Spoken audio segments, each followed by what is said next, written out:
சத்தியமா நான் சொல்லுறேன்டி ஓ பார்வால தூக்குதடி பத்தியமா உன்னை பார்த்துக்கிற உனக்காக வாழ்க்கை வாழும்படி இருக்கி இருக்கல் எழுத்துலதான் இருக்கா என்ன நீய மாத்திப்பட்ட மனசில் இருக்கிற ஆசையதான் இருக்கா நான் மேல காட்டிக்கிட்டேன் இரு மீன்கள் ஒரு ஓடையில் தண்ணீரில் தன்னை இழக்க உன் காதல் என் காவியம் என்ன மறந்து சந்தியா கிளம்பிட்டியா? ஆஹா இந்த மல்லிகைப்பூ வாசனை என்ன என்னென்னமோ பண்ணுதே. மல்லிகைப்பூ வாசனை இழுக்குதேடி மாமன. ஆஹா சும்மா சொல்லக்கூடாது. என் பொண்டாட்டி பின் போஸ்ட்ல ரொம்ப டக்கரா இருக்கா. மல்லிகைப்பூ வாசனை கிள்ளுதடி மாமன அளக்கானும் அளக்கானும் முழம் போட்டு அளந்து பார்க்க இருக்கு விளக்கம் தடுக்குது வெக்கம் எந்த ஆசை என்ன கட்டில் மேலே யோசிக்கலாம் பட்டிமன்றம் பேசிக்கலாம் பாடி காத்து குளிர் காத்து. மாமா என்ன பண்ணுறீங்க விடுங்க தம்பி பாக்குறான். தம்பி பார்த்தா பாத்துட்டு போடுமே சந்தியா. நீ என்ன இன்னைக்கு இவ்வளவு அழகா இருக்க? நமக்கு இன்னைக்கு தாலி பிரிச்சு கோக்குற ஃபங்க்ஷனா இல்லாட்டி நமக்கு இன்னைக்கு திரும்பியும் கல்யாணமா? இவ்வளவு அழகா இருக்கியே. மாமா எனக்கு பயமா இருக்கு மாமா, திரும்பவும் வந்துருவானோ? சந்தியா நான் உன்னை எவ்வளவு சந்தோஷமா கட்டி பிடிச்சேன் தெரியுமா? நீ என்ன அழுதுட்டு இருக்க? அது இந்த பாரு சந்தியா, நீ அந்த ஆதி பொறுக்கி அவனை நினைச்சுதானே பயந்துட்டு இருக்க. அவனால இந்த ஜெம்மத்துக்கு ஜெயில விட்டு வெளியே வர முடியாது. அந்த அளவுக்கு அவன் மேல கேஸ் போட்டு லாக் பண்ணியாச்சு. அப்போ நான் கதவை திறக்க முடியல, அவன் உள்ள இருந்தா மாமா. அடிச்சுன்னு வச்சுக்கோ, தேவையில்லாம கோவத்தை கலராத சந்தியா. அது எப்படி பூட்டி இருந்த வீட்டுல அந்த ஆதி பொறுக்கி இருக்க முடியும்? அதெல்லாம் பிரம்மையாதான் இருக்கும். சரி மாமா, நீங்க சொல்ற மாதிரி அது என் பிரமையா கூட இருக்கலாம். இனி நான் அதை பத்தி பேசல. இப்போ உன் முகத்தை பார்க்க நல்லாவே இல்ல. கொஞ்சம் சிரிக்கலாமே சந்தியா. சிரிச்சா நீங்க ரொம்ப அழகா இருப்பீங்க. சிரிங்க.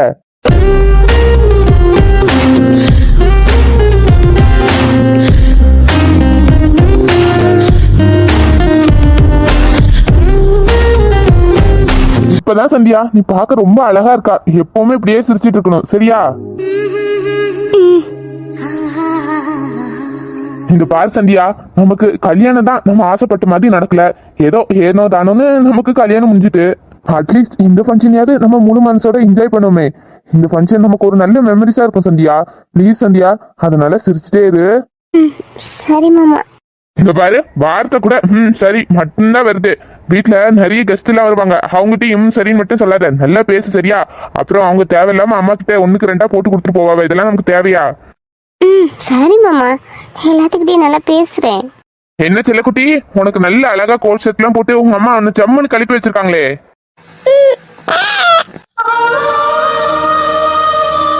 அப்புறம் தம்பின்னு கூப்பிடுறதுல இருந்து இன்னைக்கு உனக்கு விடுதலை. அம்மாவும் அப்பாவும் சேர்ந்து உனக்கு சூப்பரான பேர் செலக்ட் பண்ணி வச்சிருக்கோம். அப்புறம் அதை சொல்லித்தான் நீ கூப்பிடுவோம். உனக்கு ஹாப்பி தானே?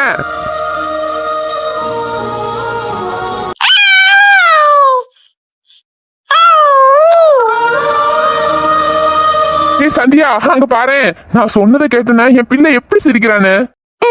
நீங்க சொன்னதெல்லாம் கேட்டு தம்பி சிரிக்கல. அதுக்கு முன்னாடி மல்லிகைப்பூ வச்சு ரொம்ப ரொமான்ஸா பண்ணீங்களா, அத நினைச்சு இப்ப சிரிச்சுக்கிட்டு இருக்கான்.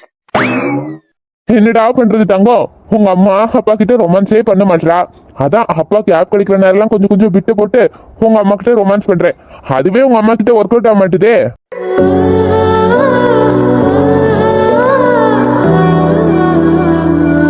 ஏய் சந்தியா, என்ன பண்ற? தம்பி பாக்குறான். ஆமா, நீங்க தானே தம்பி கிட்ட சொன்னீங்க அம்மா ரொமான்ஸே பண்ண மாட்டேங்கிறானே.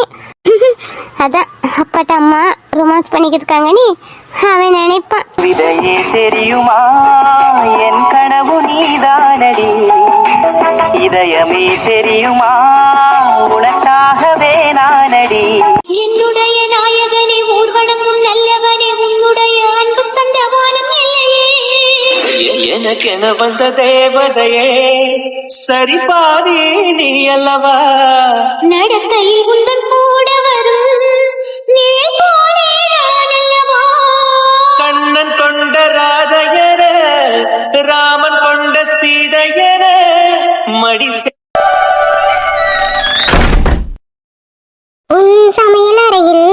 நான் உப்பா சக்கரையா, நீ படுக்கும் முறையில் நான் கண்களா புத்தகமா, நீ வீரர்கள் என்றால் நான் நகமா மோதிரமா, நீ இதழ்கள் என்றால் நான் முத்தமா புன்னகையா, நீ அழகு என்றால் நான் கவியா ஓவியமா. சுத்தமா தாங்க முடியல, தலைலாம் வலிக்குது. கொஞ்சம் பாட்டு கொஞ்சம் நிறுத்துறியா? என்னடா பொறாமையோ? பொறாமையில அப்படியே பொங்குற. எனக்கு என்னமோ தெரியலடா, பாத்ரூம்குள்ள வந்தாலே அப்படியே சாங்லாம் அருவி மாதிரி கொட்டுது என்ன அறியாமலே. ஆமா, இந்த அம்மா பெரிய பாடகி இல்ல, அதனால பாத்ரூம்குள்ள போனோன்னா பாட்டு அருவியா கொட்டுமா. இன்னும் 2 நிமிஷத்துல நீ குளிச்சுட்டு வர. உங்க அம்மா வேற போன் பண்ணிட்டே இருக்காங்க, கிளம்பிட்டீங்களா கிளம்பிட்டீங்களான்னு. ஏய் என்னாச்சுடி?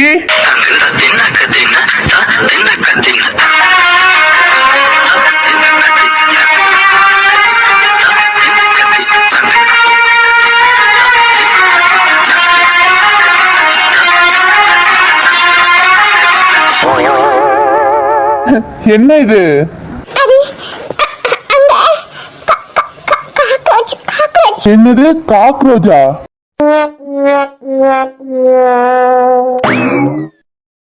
ஏண்டி இந்த சாதாரண காக்ரோச்சை பார்த்தாடி பயந்து கத்துன? நான் கூட நீ வலிவி விழுந்துட்ட போல, அதான் உனக்கும் குழந்தைக்கும் ஏதோ ஆயிரமோனு பயத்துல அலறி அடிச்சுட்டுல ஓடி இருந்தேன். சாரி, எனக்கு காக்ரோச்னாலே ரொம்ப பயம். நீ உட்கார்ந்துருக்க சாரிலே உனக்கு காக்ரோச்னா எவ்வளவு பயன்னு எனக்கு தெரியுது. கொஞ்சம் இறங்குறீங்களா? என்னமோ பெரிய இவ மாதிரி பாட்டு படிச்சுட்டு இருந்தா, ஆனா ஒரு சின்ன பூச்சிக்கலாமா இவ்வளவு பயப்படுறது? நீ நினைக்கிற மாதிரி நான் பயந்தாங்குழியெல்லாம் கிடையாது. எவ்வளவு பெரிய சிங்கம், கரடி, புலி, யானை வந்தா கூட நான் பக்கத்துல நின்று பாப்பேன் தெரியுமா. நான் ஒரு சிங்கப்பெண், எதுக்குமே பயப்பட மாட்டேன். எங்க வண்டலூர் சூ போனியும் அங்கதான் சிங்கம் புலியெல்லாம் கொண்டுக்குள்ள அடிச்சுப்பாவ. நீ உடனே வெளியேந்து பார்த்தோன்னு நீ சிங்கப்பெண் ஆயிடுவியோ? ஆமா, அங்கதான் கூண்டு பக்கத்துல நின்று பார்த்தேன். ஆனா பக்கத்துல நின்று பாக்குறது கூட ஒரு தில்லு வேணும் தெரியுமா.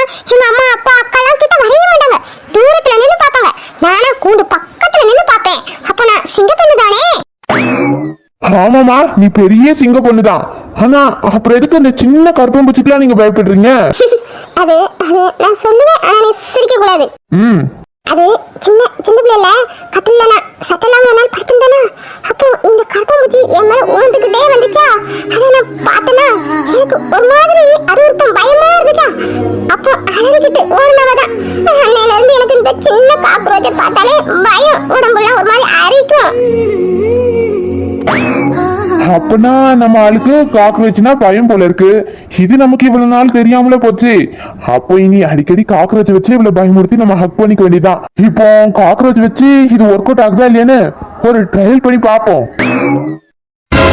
ஏ சோன்சானி, ஓ பின்னாடி காக்ரோச் இருக்கு, கொஞ்சம் தள்ளி வா.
சரி நீ குளி, நான் வெளியே போறேன். எனக்கு பயமா இருக்குடா. அந்த காக்ரோச் இந்த ரூமுக்குள்ள தான் எங்கேயாச்சும் இருக்கும். அதனால நான் கையை காலு முகத்தெல்லாம் கழுவிட்டு அப்படியே கிளம்பிடட்டுமா? ஏண்டி ஊத்த மூஞ்சி, ஃபங்க்ஷனுக்குலாம் போகும்போது நல்லா குளிச்சு ஃப்ரெஷ்ஷா இருந்தாதான் பார்க்க நல்லா இருக்கும். அதனால குளிச்சுட்டே வா. அப்படினா நீ பாத்ரூம் கதவு பக்கத்துலயே நிக்கிறியா? நான் கதவை லைட்டா திறந்து போட்டுட்டே குளிக்கிறேன். எனக்கு ஓகே, நோ ப்ராப்ளம். நீ கதவு திறந்து போட்டு குளிச்சுனா நான் இங்கதான் நிப்பேன் பாப்பேன். உனக்கு ஓகேவா? சரி பாப்பியோ, சரி எனக்கு ஓகேதான்.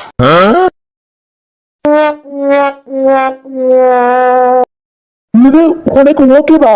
ஹேய், நான் உன்னை பாக்குறேன்னு சொல்றேன்டி. உனக்கு ஓகேவா? பாத்துக்கோ, எனக்கு என்ன, நான் ட்ரெஸ் கழட்டி குளிச்சாதான் எனக்கு பப்பிசமா இருக்கும். நான் ட்ரெஸ்ஸோட தானே குளிக்க போறேன், எனக்கு எந்த சேமும் கிடையாது. நீ நல்லா பாத்துக்கோ. நான் கேடினா, நீ சரியான கேடியா இருக்கடி. நான் ஒன்னும் பாக்கல, நீ பொறுமையாவே குளிச்சுட்டு வா.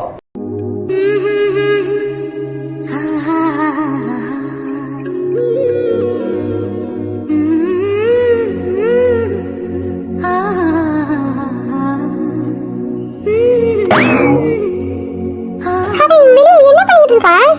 அவன் வெளியே நிக்கிற மாதிரி எந்த அசைவும் தெரிய மாட்டேங்குது. ஒருவேளை நம்ம குளிக்கிறத பாப்பானோ? என்ன, பாத்ரூம்ல இருந்து தண்ணி சவுண்டே வரல. சரி, அவ என்னதான் பண்றேன்னு பாப்போமே. நம்ம யார் வம்புக்கும் போறது இல்ல, யார் தும்புக்கும் போறது இல்ல. நம்ம உண்டு, நம்ம சோழி உண்டுன்னு போயிடுறது.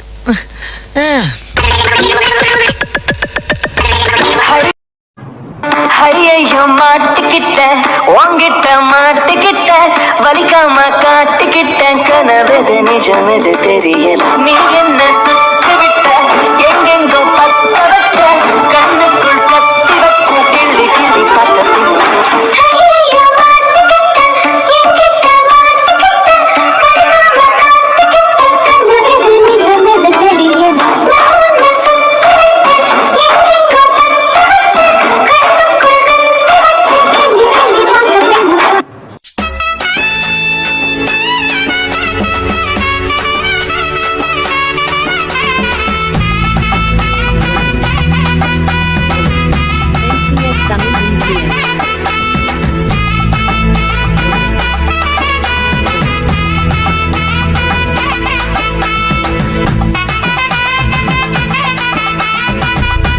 என்ன ராணியக்கா, ஃபங்க்ஷன் வீட்டுக்காரங்க நல்லா புதுச்சேலை கட்டிக்கிட்டு நல்லா ஜிகு ஜிகுன்னு இருப்பீங்கன்னு பார்த்தா எங்களை மாதிரியே பழைய ட்ரெஸ்ஸோட நிக்கிறீல.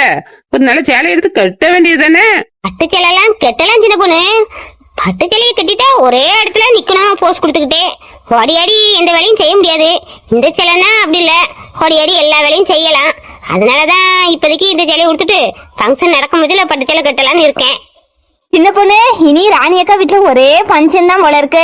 இப்போ அவைய பேரனுக்கு பேராக்காவ, அடுத்தது சந்தியாக்கு தாலி பிரிச்சு கோப்பாவ, அடுத்தது அவங்க சின்ன பொண்ணு சோனி வேற மாசமா இருக்கா, அவளுக்கு வளகாப்பு அப்படின்னு நிறைய பஞ்சன் உண்டு. இனி நம்ம வீட்டுல எல்லாம் சோறே பொங்க வேண்டாம், ராணி அக்கா வீட்லயே நமக்கு விருந்துதான். ஏ உமா, இல்லாட்டினாலும் என்ன உன் வீட்டுல சோறா பொங்குறா? இதோ 4 முடி வீட்டுல ஒரு நாளும், என் வீட்டுல ஒரு நாளும், ராணி அக்கா வீட்டுல ஒரு நாளும் நீ வாங்கி வாங்கி தின்னே உன் காலத்தை ஓட்டுற. இதுல வேற ஃபங்க்ஷன்ல சாப்பிட்டாதான் உனக்கு திருப்தி ஆகும். இப்போ அதுக்கேத்தால உனக்கு ராணி அக்கா வீட்டுல ஃபங்க்ஷன் வேற வந்துட்டா இனி உன்னை கையிலேயே பிடிக்க முடியாது.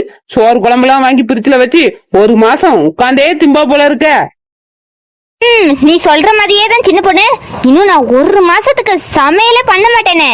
அப்படின்னா சின்ன பொண்ணு 1 மாசம் கழிச்சு உமாவை அவ வீட்டுல பார்க்க முடியாது. நம்ம போய் ஆஸ்பத்திரியில தான் பழத்தோட பாக்கணும். ஏ, எதுக்கு என்ன ஹாஸ்பிட்டல்ல தான் வந்து பாக்கணும்? அப்புறம் நீ சொல்ற மாதிரி 1 மாசமா பிரிச்சுக்குள்ள சோறையும் குழம்பையும் வச்சு வச்சுட்டுன்னா பேதியும் வாந்தியும் தான் வரும். அப்புறம் நீ எங்க கிடப்பா? வீட்லயே கிடக்க முடியும்? ஆஸ்பத்திரியில தான் போய் கிடப்பா. அப்புறம் நாங்க அங்கதானே வந்து உன்னை பாக்கணும். சரி சரி விடு நாள்முடி, அவ எதுவும் லூஸ் மாதிரி உளறிக்கிட்டு இருப்பா. அவ என்னைக்குதான் திருந்த போறா, பட்டாதான் திருந்துவா. மைனி, இவங்கெல்லாம் பேசுறது ரொம்ப தமாசா இருக்குல்ல? இவங்களை வச்சு உங்களுக்கு நல்ல நேரம் போகுமே. இவங்க வீடுலாம் பக்கத்துலயா தூரத்துலயா? ஆமா வசந்தி, இவங்க வீடுலாம் நம்ம வீட்டு பக்கத்துலதான் இருக்கு. அடிக்கடி நம்ம வீட்டுக்கு வருவாங்க, இப்படி தமாசா பேசுவாங்களா, கொஞ்சம் சிரிக்கலாம். இவங்க இருக்க போய் தான் பிள்ளைகள் எல்லாம் கட்டி கொடுத்துட்டு தனியா இருக்குமே. நீ ஒரு சில நேரத்துல கவலையில இருக்கும் இப்படி வந்து பேச முடியல, எனக்கு கொஞ்சம் ஆறுதலா இருக்கும். சரி சரி ராணியக்கா, நேரம் ஆயிட்டே இருக்குல்ல, எப்போ பஞ்சன் எல்லாம் ஸ்டார்ட் பண்ணுவீங்க? வயிறு வேற ரொம்ப பசிக்குது, சாடணும்ல. ஆரம்பிச்சிடலாங்க. நம்ம புள்ள சோனி குடும்பத்துக்காக தான் காத்துக்கிட்டு இருக்கோம். அவங்க வந்த பிறகு ஃபங்க்ஷனை ஆரம்பிச்சிட வேண்டியதான். மச்சான், உங்க தங்கச்சியை பாத்தீங்களா? ஒரே சிரிப்பா தான் இருக்கு. நான் கூட இனிலாம் ஃபங்க்ஷனுக்கு வருவாளோ மாட்டாளோ பயத்துல இருந்தேன் மச்சான். ஆனா அவ இங்க வந்து எல்லா வேலையும் இழுத்து போட்டு நல்லா பண்றாள் மச்சான். ஆமா மாப்பிள்ள, பாக்கையே ரொம்ப சந்தோஷமா இருக்கு. எப்பவுமே என் தங்கச்சி நம்ம வீட்டுக்கு வந்தா எல்லா வேலையுமே அவதான் செய்யணும்னு ஆசைப்படுவா, இழுத்து போட்டும் செய்வா. ஆனா போதாத நேரம் யாரு கண்ணு பட்டுச்சோ தெரியல. கொஞ்ச நாளாவே மூஞ்ச தூக்கி வச்சுக்கிட்டு என்ன பிரச்சனை யார்ட்டையுமே சொல்லாம அலைஞ்சா. ஆனா இப்போ அவ இப்படி சிரிச்சுக்கிட்டு இருக்கிறத பாக்க எனக்கு எவ்வளவு சந்தோஷமா இருக்கு தெரியுமா? அப்புறம் மச்சான், நீங்க ஒரு பேச்சு வாக்குல கூட தங்கச்சி ஏமா இவ்வளவு நாள் என்கிட்ட பேசலன்னு கேட்காதீங்க மச்சான். அப்புறம் வேதாளம் திரும்பியும் முருக மரம் ஏறின மாதிரி மூஞ்சி தூக்கி வச்சிருவா. அப்புறம் இதனால இந்த ஃபங்க்ஷனுக்கு பிரச்சனை வந்துடக்கூடாது பாத்தீங்களா? ஐயோ, நான் வசந்திட்ட கேட்கவே மாட்டேனே. இவ்வளவு நாளுக்கு அப்புறம் நம்ம வீட்டுல ஒரு நல்ல ஃபங்க்ஷன் நடக்குது, இதை கெடுக்கிறதுக்கு நானே காரணமா இருப்பேனா? அவட்ட வாயே திறக்க மாட்டேன் மச்சான். இந்த ஃபங்க்ஷன் நல்லபடியா நடக்கணும் எனக்கு. ஆமா மச்சான், நல்லபடியா நடக்கும்.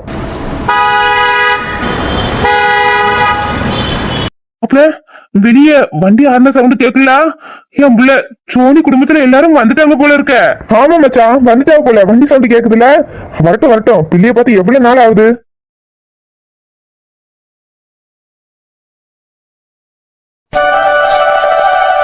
வாங்க சம்பந்தி வாங்க. அம்மா சோனி வாமா. மாப்பிள்ள வாங்க மாப்பிள்ள, எல்லாரும் உள்ள வாங்க. வாங்க சம்பந்தி, நல்லா இருக்கீங்களா? நல்லா இருக்கோமா, நீங்களாம் நல்லா இருக்கீங்களா? நாங்களாம் நல்லா இருக்கிறோம். அப்புறம் எம்மா சோனி நல்லா இருக்கியம்மா? ஐயோ, என் புள்ள முகம்லாம் எவ்வளவு அழகா இருக்கா. மாசமானோன்னு என் புள்ளைய பார்க்க அப்படியே அழகு ராணி மாதிரி இருக்கால. வாமா என் புள்ள வா. நல்லா இருக்கீங்களா? நல்லா இருக்கும், வாடா செல்லம். அம்மா அம்மா நீங்க நல்லா இருக்கீங்களா? எனக்கு என்னடா குறை தங்கம், நான் நல்லா இருக்கேம்மா. நீ எப்படிமா இருக்கிறா? வாமா வா, உள்ள நின்னுகிட்டே இருக்கீங்களே, எல்லாரும் உள்ள வாங்க. அத்தை நல்லா இருக்கீங்களா? ரொம்ப நல்லா இருக்கிறோம் மாப்பிள்ள. அப்புறம் அம்மா, நீங்க நல்லா இருக்கீங்களா? நல்லா இருக்கேன்ப்பா. மணி, நீங்க எல்லாத்தையும் உள்ள கூட்டிட்டு வாங்க. என்னங்க இங்க உட்காந்துக்கிட்டு இருக்கிய? அங்க சோனியோட மாமியார் மாமனார் எல்லாம் வந்திருக்காங்க. போய் வாங்கன்னு ஒரு வார்த்தை கூப்பிடுங்க. அவங்க எல்லாம் பெரிய பணக்காரங்க, கூப்பிடாட்டி அதுக்கு ஒரு கம்ப்ளைண்ட் சொல்லிட்டு இருப்பாங்க. போங்க. என்னடா இது, இவ்வளவு நேரம் நல்லா சிரிச்சுட்டு தானே ஆச்சா? திடீர்னு 1 கிலோக்கு மூஞ்சி தூக்கி வச்சிருக்கா. என்னாச்சு இவளுக்கு? மறுபடியும் வேதாள முருங்கை வேற ஏறிட்டு போலையே.